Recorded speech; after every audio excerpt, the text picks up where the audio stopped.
Have you ever wondered how Viagra was actually discovered by accident?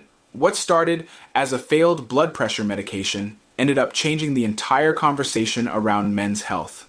Let's dive into the fascinating story behind Viagra.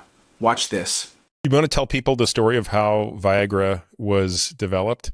So Viagra was developed to be it was before 1998, but it was developed to be a blood pressure medication to control the blood pressure. And they started noticing that everyone was getting, or cardiovascular medication, and everyone was getting erections in the trial. Right. And that's how they everyone found, who got the Viagra as opposed to the placebo. Yeah. Very interesting. Yeah. And my recollection is Viagra was not successful as a systemic reducer of blood pressure. In other words, that trial failed. Right. And what I read, I don't know if it's true, but what I read was the trial failed. It was Pfizer, I believe, that had developed the drug. Yeah. So as their kind of tail is between their legs and they're saying, well, that sucks. You know, we just lost all this money on a drug that doesn't treat blood pressure. But what they noticed was a difference in the samples being returned. So the patients who were on the placebo were very happy to send their samples back. Yeah.